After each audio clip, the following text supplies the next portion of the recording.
ನನ್ನ ಹೆಸರು ಶಾರದಾ ಅಂತ. ನನಗೆ 38 ವರ್ಷ.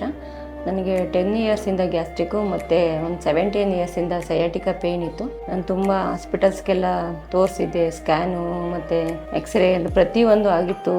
ಇಷ್ಟು ಬರೀ ಪೇಯ್ನ್ ಕಿಲ್ಲರು ಮತ್ತು ಟ್ಯಾಬ್ಲೆಟ್ಸು ಬರೀ ಇದೆ, ಇಲ್ಲಾಂದರೆ ಎಕ್ಸಸೈಸ್ ಹೇಳ್ತಾಯಿದ್ರು, ಎಲ್ಲೂ ಕ್ಯೂರ್ ಆಗಿರಲಿಲ್ಲ. ಒಂದ್ಸಲ ಹಿಂಗೆ ಸೋಷಿಯಲ್ ಮೀಡಿಯಾದಲ್ಲಿ ಇನ್ಸ್ಟಾಗ್ರಾಮ್ ನೋಡ್ಬೇಕಾದ್ರೆ ಅಭಿ ಕೊಲ್ಲೂರು ಕ್ಲಿನಿಕ್ ಅಂತ ಅದು ನೋಡಿದಾಗ ನಾನು ಬಂದೊಂದ್ಸಲ ವಿಸಿಟ್ ಮಾಡಿದಾಗ ನನಗೇನೇನು ಪ್ರಾಬ್ಲಮ್ಸ್ ಇತ್ತೋ ಎಲ್ಲನೂ 10 ಇಯರ್ಸಿಂದ ಅದನ್ನೆಲ್ಲ ತೊಗೊಂಡು ನನಗೆ ಟ್ರೀಟ್ಮೆಂಟ್ ಸ್ಟಾರ್ಟ್ ಮಾಡಿದ್ರು. ಮಸಾಜು ಮತ್ತು ಕೊಲೊನೋಥೆರಪಿ, ಅಕ್ಯುಪಂಕ್ಚರು ಮತ್ತು ಬ್ಲಡ್ ಕಪ್ಪಿಂಗು, ಇದೆಲ್ಲ 1 by 1 ಡೇ ಬೈ ಡೇ ಅದನ್ನ ಸ್ಟಾರ್ಟ್ ಮಾಡಿದ್ರು ಟ್ರೀಟ್ಮೆಂಟು. ಇದರಿಂದ ನನಗೆಲ್ಲ ಕಮ್ಮಿ ಆಗ್ತಾ ಬಂತು. ಕೊಲೋನಾ ತೊಗೊಂಡ್ಮೇಲಂತೂ ನನಗೆ ಬಾಡಿ ತುಂಬ ಫ್ರೀ ಆದಾಗ ಅನಿಸ್ತು, ಮತ್ತು ನನಗೆ ಮೈಂಡ್ ಎಲ್ಲ ಫ್ರೀ ಮತ್ತು ತುಂಬ ಗುಡ್ ಫೀಲ್ ಆಗ್ತಾ ಇತ್ತು. ಚೆನ್ನಾಗಿದೆ ಟ್ರೀಟ್ಮೆಂಟು, ಮತ್ತು ಸಯಾಟಿಕಾ ಪೇಯ್ನ್ ಕೂಡ ಕಮ್ಮಿ ಆಗಿದೆ.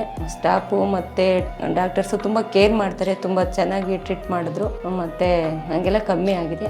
ನೀವು ಬಂದು ಒಂದ್ಸಲ ತೋರಿಸ್ಕೊಳ್ಳಿ, ಚೆನ್ನಾಗಿ ನೋಡ್ತಾರೆ. ನಿಮಗೂ ಒಳ್ಳೆಯದಾಗಲಿ. Thank you.